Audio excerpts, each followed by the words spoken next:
बस्ने मान्छे नेता हुन सक्छ?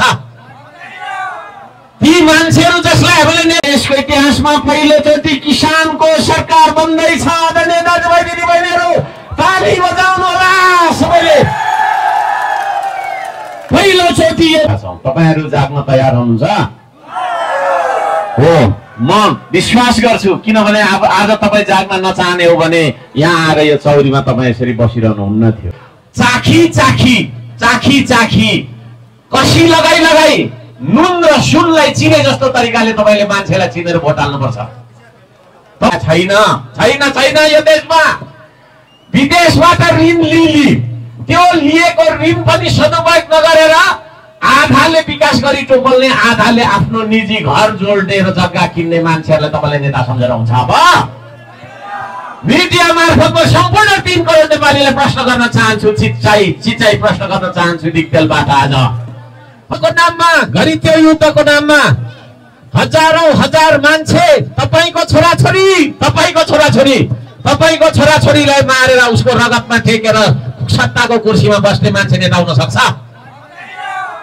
ती मान्छेहरू जसलाई हामीले नेता भन्यौं उनीहरू न्यूनतम मानव पनि थिएनन्, न्यूनतम मान्छे पनि थिएन। त्यस्ता फटाहरूलाई, त्यस्ता तपाईको छैन भ्रष्टहरूलाई, त्यस्ता बेइमानहरूलाई, त्यस्ता देशद्रोहीहरूलाई कति वर्षसम्म बोक्ने तपाईहरुले?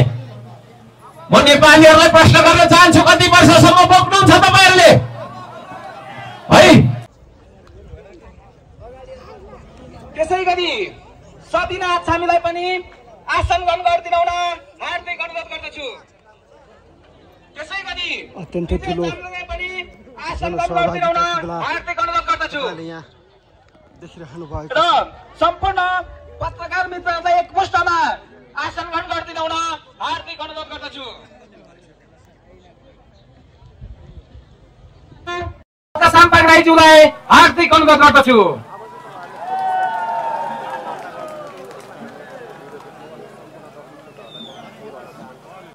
मैले सेवा ढोक गरिसके।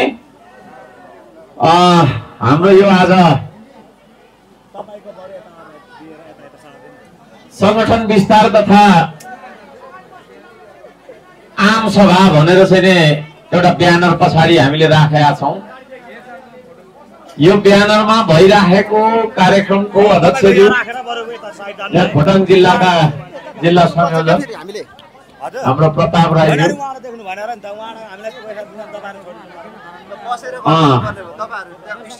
ठिक छ बसेर गर्दा पनि हुन्छ। ठिक छ भइहाल्छ। परैबाट खिच्दा पनि भइहाल्छ। म त के अरे ऊ आइहाल्छु, स्वर मेरो ठुलै छ, भइहाल्छ। गजङ छोडिदिउँ अब भयो। र यो श्रम संस्कृति महाअभियानमा विभिन्न तहमा हामीले श्रमदाताहरू बनाएका छौं। केन्द्र तहमा अलि ठुलो ढुङ्गा उचाल्न सघाउने, हाम्रो त यो भाषण गर्ने पार्टी होइन है। ढुङ्गा ठुल्ठुलो उचाल्ने, काम गर्ने सिकाउने, काम गरेर देशलाई फुलाउने फलाउने पार्टी हो। त्यसले गर्दाखेरि केन्द्रमा ठुल्ठुलो ढुङ्गा उचाल्न सघाउने हाम्रा केन्द्रका साथीहरू र जिल्लामा पनि ठुल्ठुलो ढुङ्गा उचाल्दै हुनुहुन्छ होला होइन? जिल्लाका ठुल्ठुलो ढुङ्गा उचाल्ने श्रमदाताहरू, अघिल्तिर बस्नुहुने श्रमदाताहरू र यहाँनिर चाहिँ उपस्थित हुनुहुने सम्पूर्ण यहाँका स्थानीय आमा बुवा दाजु भाइ दिदी बहिनी भान्जा भान्जी र जेन्जीहरू, यहाँहरू सबैजनालाई हार्दिक माटो प्रेमी अभिवादन, जय श्रमदान भन्न चाहन्छु। सबैले भनौँ एकचोटि, जय श्रमदान भनौँ। यहाँ लजाइ राख्नु, देशको लागि बेसरी कराएर जानुपर्छ घर। हाँसो पनि एकचोटि हाँसो। नहाँसेको पनि धेरै भयो, नेपाली नहाँसेको धेरै भइसक्यो अनि होइन? रुई राख्नु पर्ने दिन आइराखेको छ, कता हाँस्नु बिर्सिसक्यो। यता हाँस्नु न हो, दाँत छैन भने पनि हाँस्नु क्या, केही हुँदैन, राम्रै देखिन्छ है। ल सबैजनालाई होइन मेरो तर्फबाट धेरै धेरै तपाईको चाहिँ नि खुसियाली सहितको, हाँसो सहितको अभिवादन छ। जय श्रमदान फेरि पनि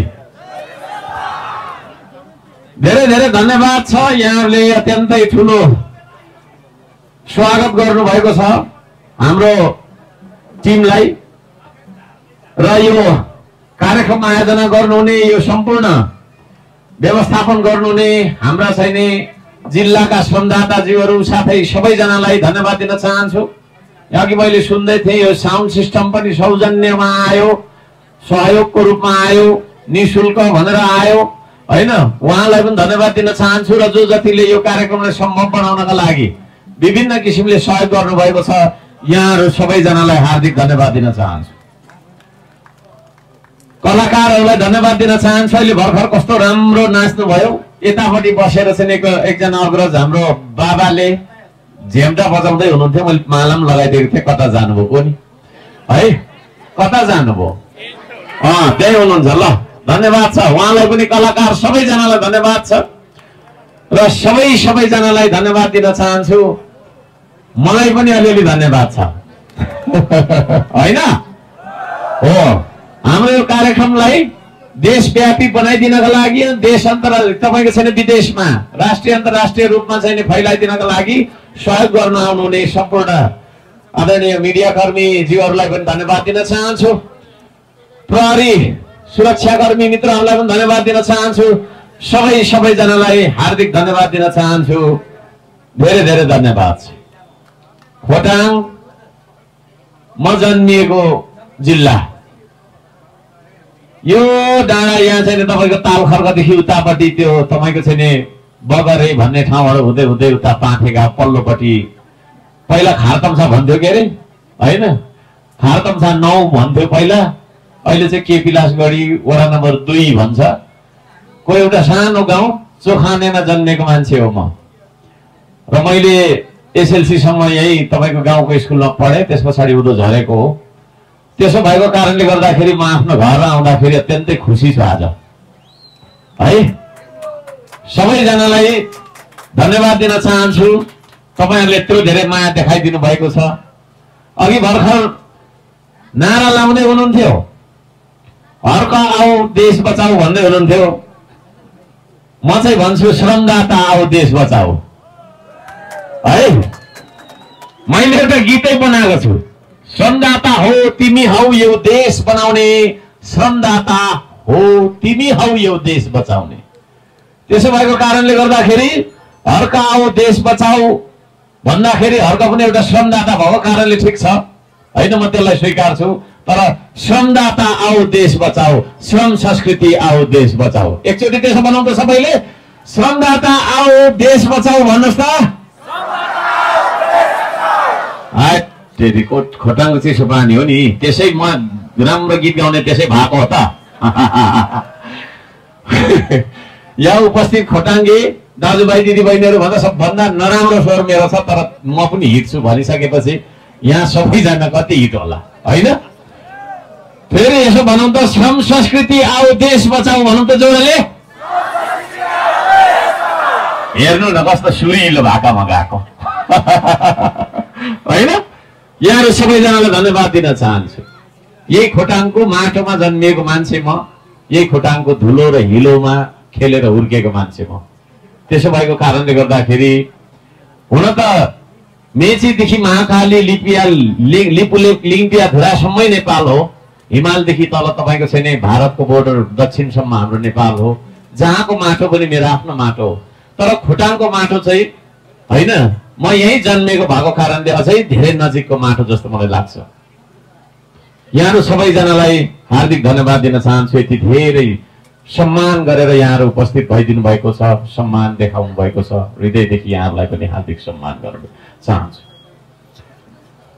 एउटा गीतबाट सुरु गरौँ ल।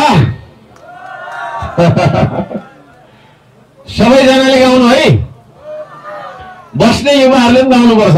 बसेर बल आउँदैन भने उभिएर गाउनु है, तर बसेर पनि गाउन सकिन्छ होइन। सबैले गाउने हो। मैले जे गाउँछु जस्तो गाउँछु मलाई सुनेर मैले गाइसकेपछि तपाईले पनि गाउने त्यसरी नै हुन्छ। मतलाटा दिनभरि काम गर्ने,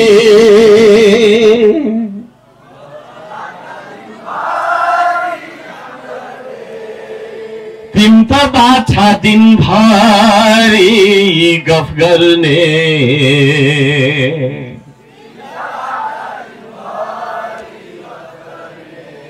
पारा मिलेन जेठा पारा मिलेन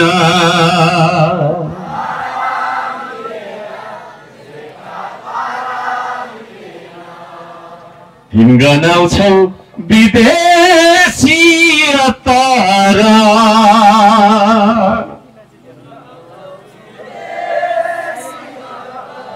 अत्तर भनेको चाहिँ सेन्ट क्या सेन्ट छिस छिस छिस छिस पाछ फ्रान्सतिरबाट ल्याउँछु सिङ्गापुरबाट ल्याएर यस्तो लाउँछौ नि 15-20 हजारको क्या 50,000 को तिमी गनाउँछौ विदेशी तारा सबैले गाउनु है काठमाडौँले सुन्नुपर्छ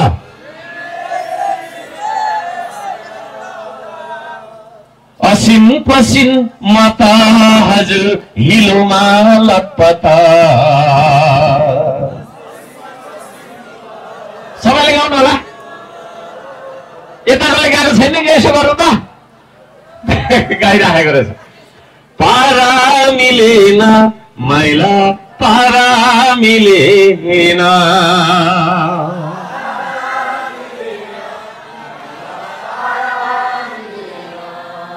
आहा साँच्चै नै खोटाङमा राम्रो गाउनुहुन्छ कि होइन हो नि होइन तिमी हुन्छौ ठुल्ठुलो सभामा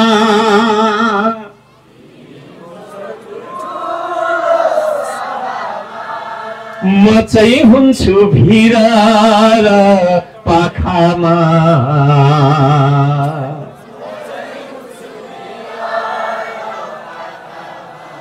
पारा मिलेन साइला पारा मिलेन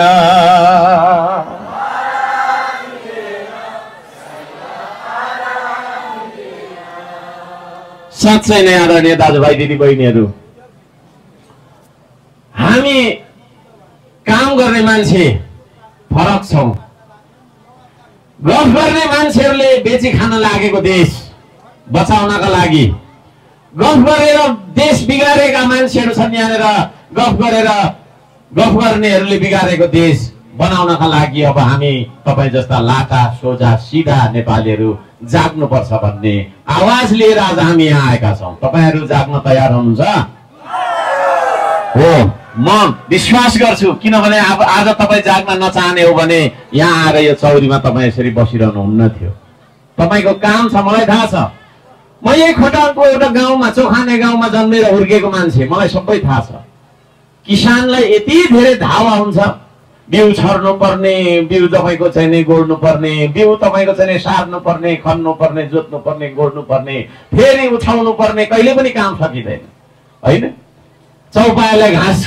तपाईको काट्न जानु पर्यो चौपाया चराउनु पर्यो कामै काम ती सम्पूर्ण कामलाई एक दिनका लागि तपाईले थाती राखेर यो श्रम संस्कृति भनेको के रहेछ त हेर्न जाउँ न त बुझ्न जाउँ भनेर यहाँ आउनु भएको छ यहाँहरु सबैजनालाई म हार्दिक सलाम गर्न चाहन्छु यो गीतले भने जस्तो आदरणीय दाजुभाइ दिदीबहिनीहरू गफ गरेर बिग्रेको देश गफ गर्नेले बेची खान लागेको देश बिगारेको देश बनाउनका लागि अब तपाई हामी जस्तो लाटा मान्छे जाग्ने हो तपाई जस्तो म जस्तो तपाई हामी जस्ता लाटा मान्छे अब यो देशमा तपाईको छ नि अघि बढ्नुपर्छ अब तपाई हामी जस्ता सोझा सिधा मान्छेहरूले यो देश चलाउनु पर्छ कि पर्दैन है चङ्खो चण्डाल मान्छेहरू ठाउँका ठाउँ मान्छेलाई ढाक्ने है करोडौं रुपैयाँ तपाईको भ्रष्टाचार गर्ने मान्छेलाई ठग्ने दुनियाँले बिल्लीबाट बनाएर चाहिँ तपाईको आफ्नो दुनो सोझाउने र विदेशतिर तपाईको बसाइ सर्ने मान्छेहरू यो देशलाई बेच्नुपर्छ भन्ने मान्छेहरूले होइन अब तपाई हामी जस्तो चौपाया चराउने किसानले तपाई के भयो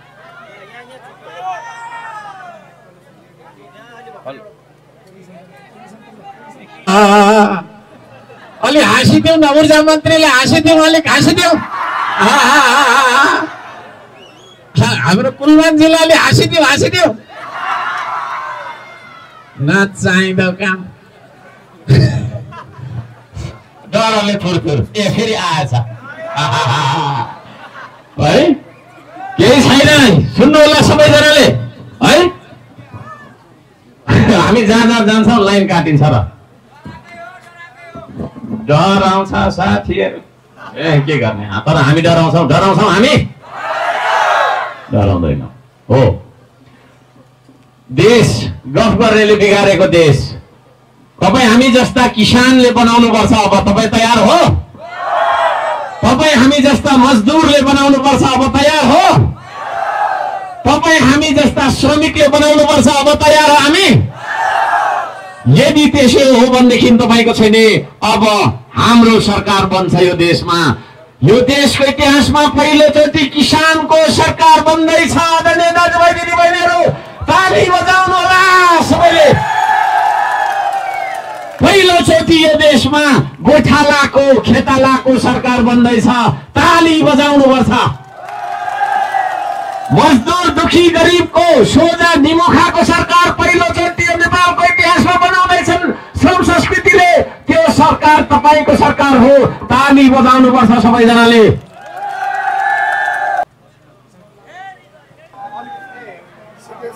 तपाईहरुले त्यहाँको गजङगुजुङ गर्दै हुनुहुन्छ कि क्या हो लाइन गरेछ हामी जस्ता मान्छेले अब देश चलाउनु पर्छ यहाँहरु सबैजनालाई बधाई दिन चाहन्छु अग्रिम बधाई दिन चाहन्छु यो चुनावमा हामी जित्छौं जितिसकेका छौं यो जित कसको तपाईहरुको यो जित कसको नेपाली जनताको भन्दिनु न यो जित कसको हो अब हामीले जित्ने छौं सबैजनालाई हार्दिक धन्यवाद दिन चाहन्छु आजको कुरा धेरै कुराहरु मैले राख्न चाहेको छु तर साउन्ड सिस्टम झ्याप्प गइराछ खोइ किन हो लाइन पनि छैन भन्ने आउँछ यतापट्टि हाम्रो सानो एउटा जेनेरेटर रहेछ है हो यस्तै कुराहरु हाम्रै देशमा बनाउनु पर्छ भनेर श्रम संस्कृति आएको हो क्या अब हामी इन्डियाबाट लिएर जेनेरेटर चलाउँदैनौं हामी आफै बनाउँछौं फेरि गयो कति चाहिँ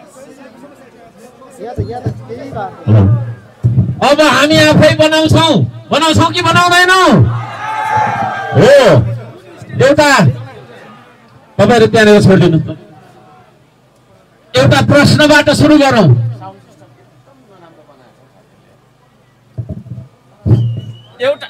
एउटा प्रश्नबाट सुरु गरौं आजको कुरा हुन्छ प्राकृतिक रूपमा स्वर्ग जस्तो देश हैन है त्यहाँ माथि टेम्के त्यो टेम्के भन्दा मास्तिर अझै हिमाल है पहाड तराई वन जंगल नदी नाला तालतलैया खनिज सब थोक भएको देश प्राकृतिक रूपमा स्वर्ग जस्तो देश छ कि छैन हाम्रो यो स्वर्ग जस्तो देश प्राकृतिक रूपमा यति धनी देश आज आर्थिक रूपमा हामी गरिब किन भयौं एउटा प्रश्न गर्न चाहन्छु कसैले मलाई उत्तर दिनु त के भएर हो नेता ठीक नभएर हो देश बनाउने मान्छे ठीक नभएर भन्नुभयो नेता ठीक नभएर भन्ने कुरा आयो अब स्वर्ग जस्तो देश गरिब किन भयो भन्दा नेता ठीक भएन भनेर आयो हैन र सबैले त्यही भनेको हो पछाडितिरको जेनजीहरुले पनि त्यही भनेको हो नलजाइकन आज हामी बात मार्छौं मेरो मात्रै कुरा सुन्नुपर्छ भन्ने छैन केही कुरामा तपाईलाई सोध्छु तपाईको उत्तर सहित हामी कुरा गर्छौं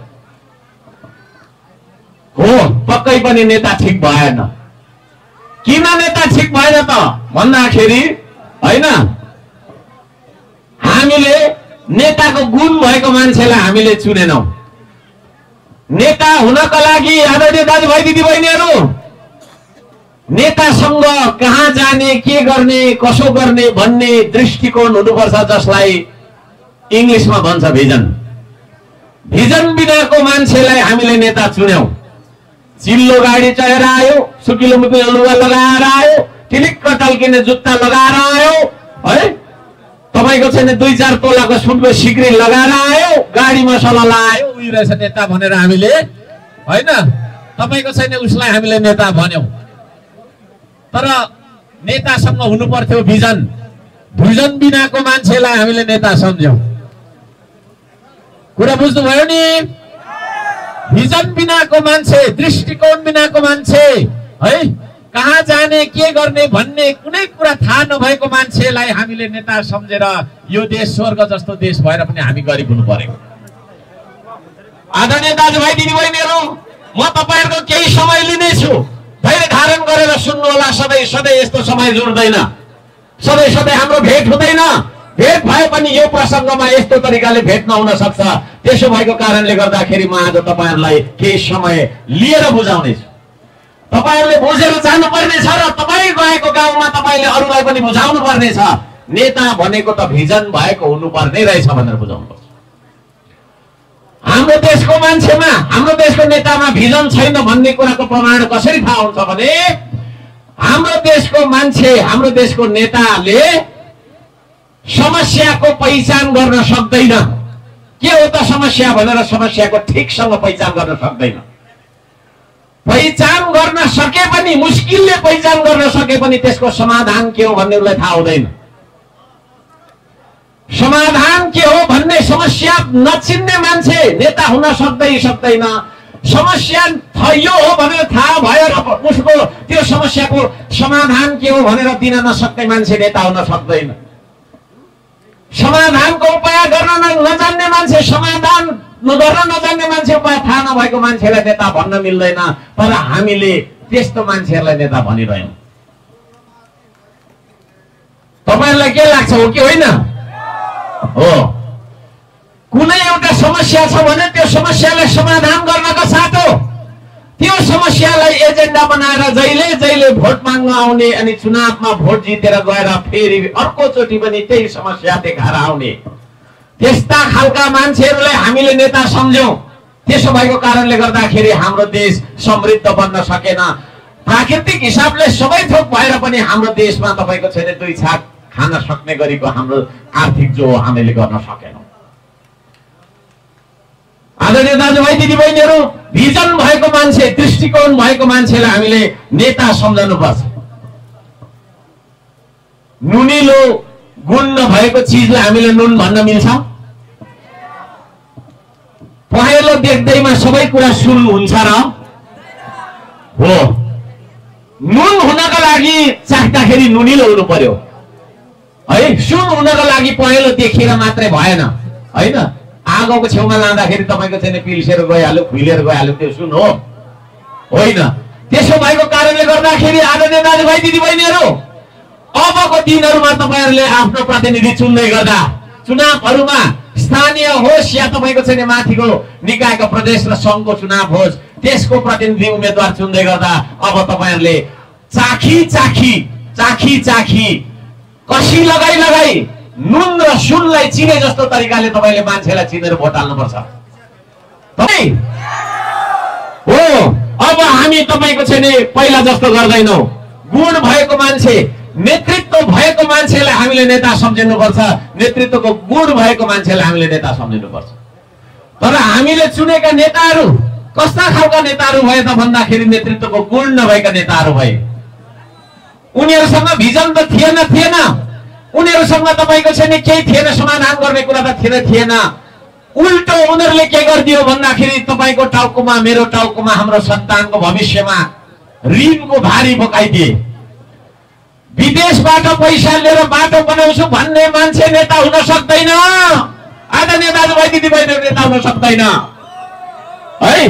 तपाईले दुई छाक टार्नका लागि छिमेकीको तपाईको घरबाट पैसा मागेर सधैँ भात खान्छु र लुगा लाउँछु भन्नु मिल्दैन। जसरी हामी हाम्रो घर त्यसरी चलाउन सक्दैनौं ऋणको भरमा, त्यसै गरी विदेशी ऋणको भरमा कर्मचारीलाई तलब दिनेदेखि लिएर सानातिना बाटादेखि यो सम्पूर्ण विकासका तपाईको योजनाहरू सबै ऋणको भरमा गर्ने मान्छेलाई हामीले नेता भन्न मिल्दैन। त्यसो भएको कारणले गर्दाखेरि आदरणीय दाजुभाइ दिदीबहिनीहरू, हामीले गलत मान्छेहरूलाई चुनिरहेका छौं। अहिलेदेखि होइन 70 वर्षदेखि उनीहरूको कुरा सुनेर हामीले गलत मान्छेहरूलाई चुनिरह्यौं। जुन मान्छेहरूसँग कसरी समस्या समाधान गर्ने भन्ने उपाय छैन यो देशमा। विदेशबाट ऋण लिई त्यो लिएको ऋण पनि सदुपयोग नगरेर आधाले विकास गरी टोपल्ने, आधाले आफ्नो निजी घर जोड्ने र जग्गा किन्ने मान्छेहरूलाई तपाईले नेता सम्झेर हुन्छ। अब मिडिया मार्फत म सम्पूर्ण 3 करोड नेपालीलाई प्रश्न गर्न चाहन्छु, चिचाइ प्रश्न गर्न चाहन्छु दिक्तेलबाट। आज त्यतिकै भिजन भएको मान्छे हुनु पर्यो, इमानदार भए मान्छे हुनु पर्यो। नेता भन्ने बित्तिकै तपाईको छैन भ्रष्टाचार गर्ने मान्छेलाई हामीले नेता भनेर हुन्छ? त्यसो भएको कारणले गर्दाखेरि नेता हामीले तपाईको छैन राम्रो पाएनौं, नेता हामीले राम्रो नपाएको कारणले हामीले चाहिँ यो देशमा आर्थिक विकास हुन नसकेको अवस्था देख्नु परिरहेको छ, भोग्नु परिरहेको छ। आदरणीय दाजुभाइ दिदीबहिनी, हामीले चुनेर पठाएका मान्छेहरूमा नेता हुने गुण त थलै थिएन, मानवीय गुणसम्म पनि भएन। र उनीहरूले हामीलाई के गरियो भने घरि एमालेको झण्डा बोकाएर कांग्रेसलाई ढुङ्गा हान्न लगाए, अरे कांग्रेसको झण्डा बोकेर घरि यो पार्टीको झण्डा बोक्न लगाएर उ पार्टीलाई हिर्काउन लगायो, काट्न लगायो। घरि तपाईको छैन गएर त्यहाँ गएर झगडा गरेर आन्दोलन गरेर गर्नु भनेर चाहिँ युवालाई हामीलाई चाहिँ दुरुपयोग गरिरह्यो। हाम्रो रगतमाथि टेकेर घरि यो लडाईको नाममा, घरि यो युद्धको नाममा, घरि त्यो युद्धको नाममा हजारौं हजार मान्छे तपाईको छोराछोरीलाई मारेर उसको रगतमा टेकेर सत्ताको कुर्सीमा बस्ने मान्छे नेता हुन सक्छ? ती मान्छेहरू जसलाई हामीले नेता भन्यौं उनीहरू न्यूनतम मानव पनि थिएनन्, न्यूनतम मान्छे पनि थिएन। त्यस्ता फटाहरूलाई, त्यस्ता तपाईको छैन भ्रष्टहरूलाई, त्यस्ता बेइमानहरूलाई, त्यस्ता देशद्रोहीहरूलाई कति वर्षसम्म बोक्ने तपाईहरुले?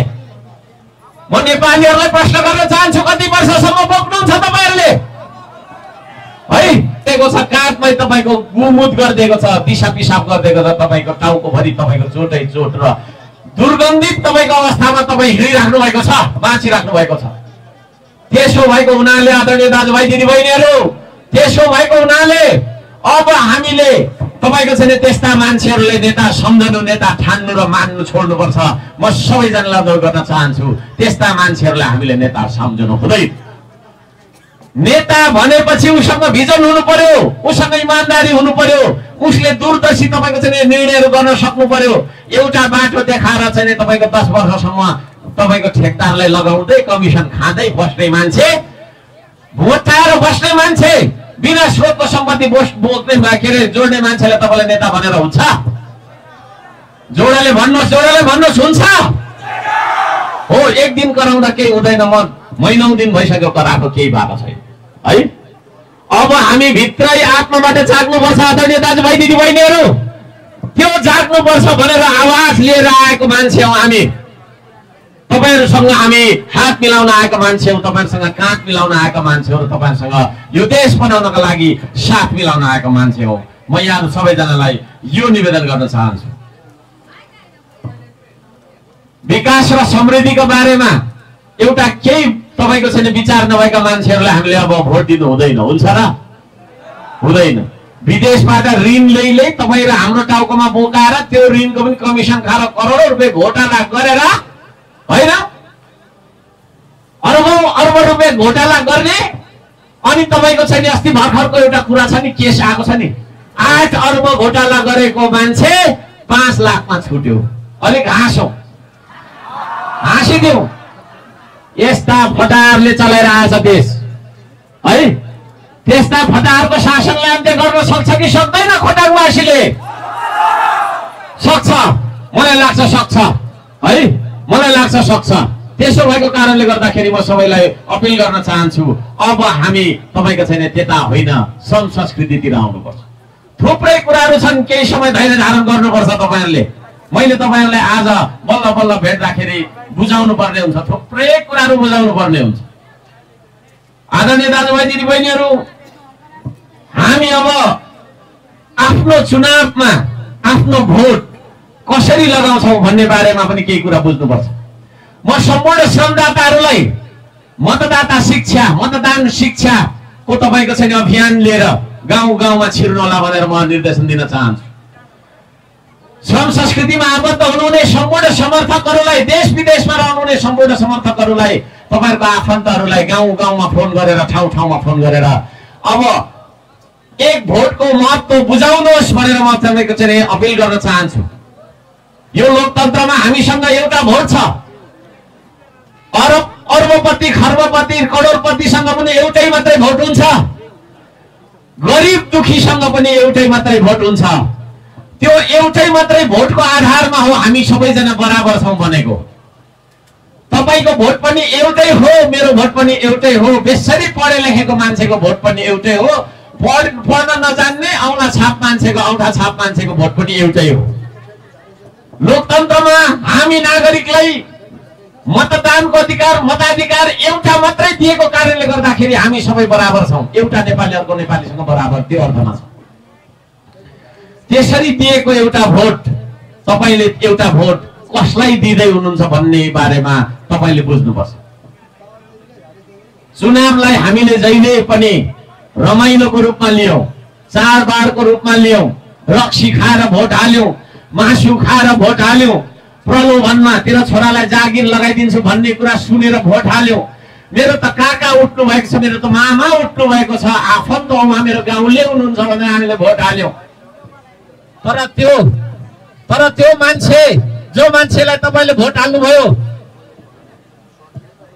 त्यो मान्छेले तपाईको भोट लगेर के गरिरहेको छ, त्यो भोट कता पुर्याइरहेको छ, त्यो भोट प्रयोग गरेर उसले कतै देश त बेचिरहेको छैन, देशको नदीनाला र सम्पदा त बेचिरहेको छैन, त्यसले तपाईलाई चाहिँ ऋणको भारी त बोकाइरहेको छैन भन्ने बारेमा तपाईले ख्याल गर्नु भएन। त्यसो भएको कारणले गर्दाखेरि म खोटाङवासी दाजुभाइ दिदीबहिनीहरूलाई मात्रै नभएर तमाम नेपाली दाजुभाइ दिदीबहिनीहरूलाई यो प्रश्न गरिरहेको छु, यो कुरा भनिरहेको छु आज यो मञ्चबाट। अब हामीले चुनावलाई परीक्षाको रूपमा हामीले चाहिँ लिन सक्नुपर्छ। परीक्षामा यहाँ हामी विद्यार्थीहरू पनि छौँ होला, परीक्षामा कोही मान्छे फेल हो भनेर जाँच दिन जान्छ? यहाँ युवाहरूले मलाई हात हल्लाइदिनुहोस् त, युवाहरूले हात हल्लाइदिनुहोस् त। कुनै युवाले कुनै विद्यार्थीले म फेल हो भनेर जाँच दिन्छ? दिँदैन। त्यसरी नै अब कुनै नेपालीले पनि म दुःख पाऊँ, हाम्रो देश गरिब होस्, मेरो छोरा तपाईको छैन एसएलसी गरेर एसई भन्छ अहिले हैन, एसई गरेर +2 गरेर साउदी कतार मलेसिया जाओस्, उता कुटाइ खाँदै पैसा कमाओस्, एक दिन घाइते भएर सङ्घभङ्ग भएर आओस् भनेर हामीले भोट हाल्ने हो है? हामी किसानहरूले भनेको बेलामा मल नपाऊ हैन, विभिन्न खालको समस्या होस्, हाम्रो बाटो 20-30 वर्ष पुग्दासम्म पनि नबनोस् हैन, कुनै खालको आर्थिक विकास नहोस्, भ्रष्टाचार मात्रै भइराखोस्, अन्याय पर्दाखेरि न्यायसम्म पनि यो देशमा नमिलोस् भनेर हामीले भोट हाल्ने हो? त्यसो भनेर हामीले भोट हाल्ने हो? होइन। यदि हामीले पनि सुख पाउन चाहेको छौं भने आदरणीय दाजुभाइ दिदीबहिनीहरू, अब त्यो सुख पाउने कि दुःख पाउने भन्ने कुरा यो भोटमा तपाईले देखाउनु पर्छ, यो चुनावमा देखाउनु पर्छ। ती मान्छेहरू जुन मान्छेहरूलाई तपाईहरुले नमस्ते गरेर जिताएर पठाउनु भयो, ती मान्छेहरूले के गरिरहेका छन् तपाईहरुलाई थाहा छ नि? भर्खरै जेनजीको आन्दोलन भयो, हाम्रो देशको शिरको रूपमा रहेको सिंहदरबारसम्म जलाइपठाए, सर्वोच्च अदालत जलेर तपाईको खरानी भयो, संसद भवन जलेर खरानी भयो। त्यस्ता ठाउँहरूलाई पनि बचाउन नसक्ने गरी शासन गर्ने कुशासन गर्ने मान्छेले तपाईको घर बचाइदेला भोलि? बाढी पहिरोले तपाईको घर लाँदाखेरि भोलि तपाईको ज्यानमाथि विभिन्न खालका चाहिँ हमला आउँदाखेरि तपाईको ज्यानको ग्यारेन्टी लिइदिन्छ उसले। त्यसो भएको कारणले गर्दाखेरि आदरणीय दाजुभाइ दिदीबहिनीहरू, सेवा सुविधा विकास र अवसरको कुरा त धेरै परको कुरा हो, शान्ति सुरक्षाको अवस्था पनि यो देशमा छैन। त्यसो भएको कारणले गर्दाखेरि आदरणीय दाजुभाइ दिदीबहिनीहरू, हामी आज तपाईको छैन त्यतिकै 2-4 गफ गरेर त्यतिकै जाने भन्ने हिसाबले भन्दा पनि यो खोटाङको माटोलाई जगाउनका लागि आएका छौं। जुन माटोमा म जन्मिए, म जन्मिएको जिल्लाको माटो अब जाग्छ कि जाग्दैन? सारो भन्नुहोस्, मैले सुनिन, म टाढो छु हो। अब जाग्नुपर्छ, यो तपाईको छैन खोटाङ जाग्नुपर्छ भनेर खोटाङलाई जुरुक्कै उठाउन आएको हो हामी। त्यसो भएको कारणले गर्दाखेरि आदरणीय दाजुभाइ दिदीबहिनीहरू, तपाईहरु बेला बेला कराइरहनुपर्छ। म जसरी यहाँ चिच्चाइरहेको छु त्यसरी नै चिच्चाउनुपर्छ। तयार हो? यता मास्तिर तयार हो? अब म केही समय तपाईहरुको चाहिँ लिनुपर्छ, मैले त्यही समय मैले लिनै नै पर्छ।